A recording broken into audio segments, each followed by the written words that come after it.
Thanks for inviting me. Pleasure. Thanks for picking us up. Yeah. Thanks for being here. Labor are trying to push through a dodgy addition to the Social Security. Sorry, we just can't see your face. Cameras are here too. Thanks for coming.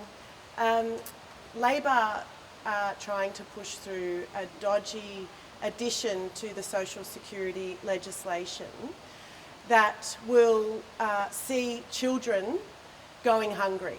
We're talking about giving police powers to stop Centrelink payments.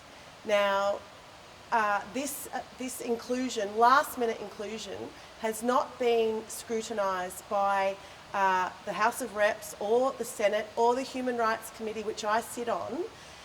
It's a last-minute addition that even the House of Reps members missed because it was such a late inclusion. Now, to give police power to cut off Centrelink payments such as parenting payment, family tax benefit, job seeker allowance, just because there's a warrant out for somebody's arrest, breaches all human rights that we have signed up to. We have welfare organisations across the country, legal services across the country, calling for this last-minute addition to the Social Security legislation to be taken out, either taken out or sent to an inquiry.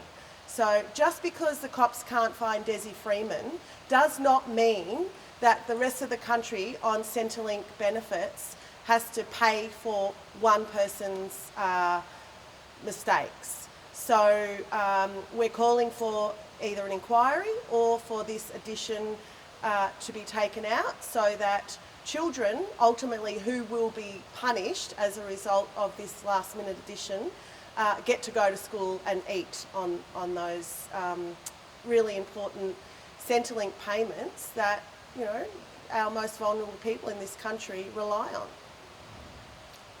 That's it.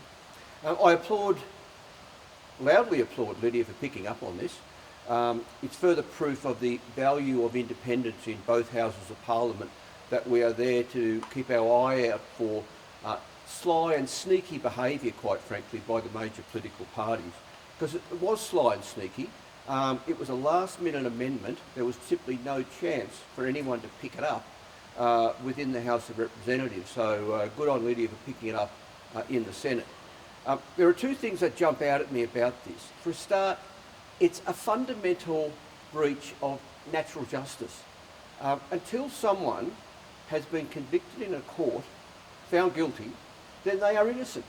So the whole notion of taking income support of anyone in the community simply because they are accused of something is a fundamental breach of natural justice. It is wrong. It's also punitive because the person who has the income support stopped is in all likelihood providing financial support for someone else, for the wife and the kids, for the family.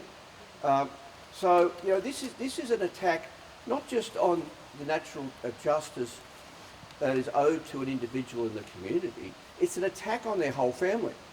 And that is wrong. Not only is it wrong, it's completely and utterly at odds with the recommendation or the finding of the Robo-Debt Royal Commission that Centrelink processes must not be punitive.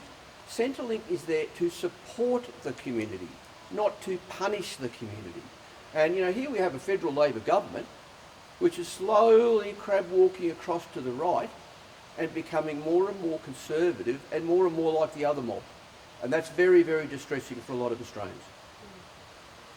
Just to that point on Desi Freeman, do you think there should be exceptions to this rule where there are particular people who are of interest on the run that we can't find but will perhaps still be receiving these payments during these long periods of time, and they may be found guilty of appealing to police officers?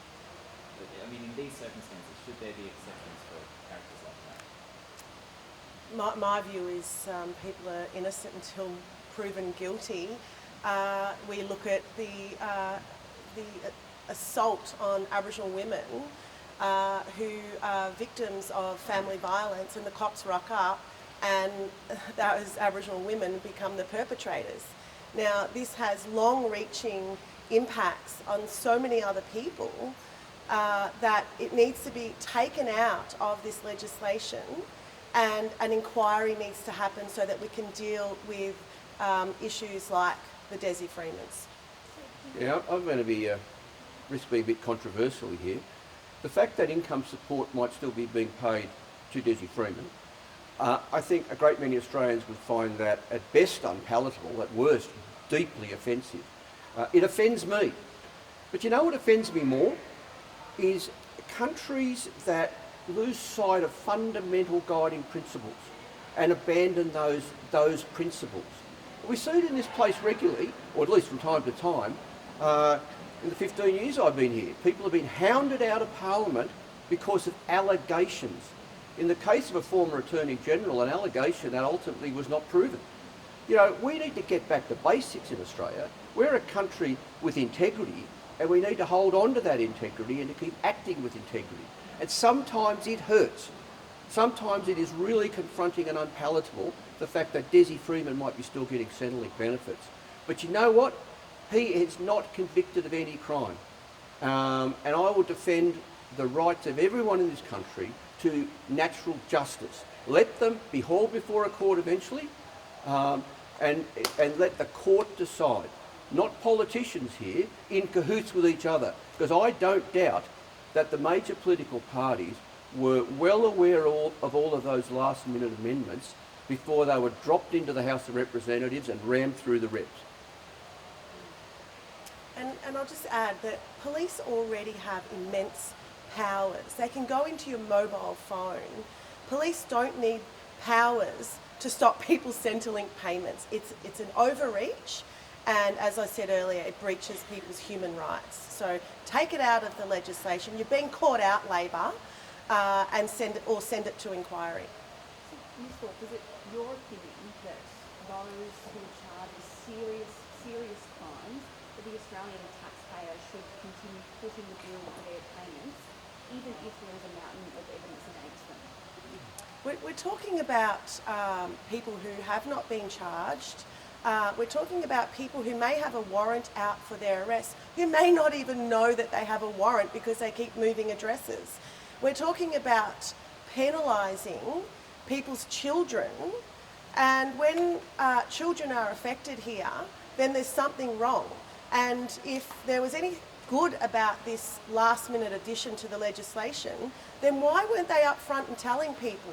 Why were they not meeting with the stakeholders who know more than these ministers and this government about the effects it's going to have on people on these Centrelink payments? I mean, the premise of the question seems to be we don't need the courts. Sorry, the premise of the question seems to be that we don't need the courts. If the police claim you are guilty of an offence, then that's enough. Or if the court of public opinion thinks you're guilty, that's enough. If a media outlet thinks you're guilty, that's enough. Heavens, in that case, we could save a fortune by just getting rid of all the courts. I mean, that is a ludicrous proposition. We are a country based on the rule of law and the independence of the judiciary. We need to stick with that. You know, people are innocent until they are proven guilty. You know, to abandon that approach is just to turn this place into it'll either be anarchic or it'll be a police state. We must fight for the rule of law, the independence of the judiciary, and fight for that fundamental principle of natural justice. All good? Thank you. Thank you.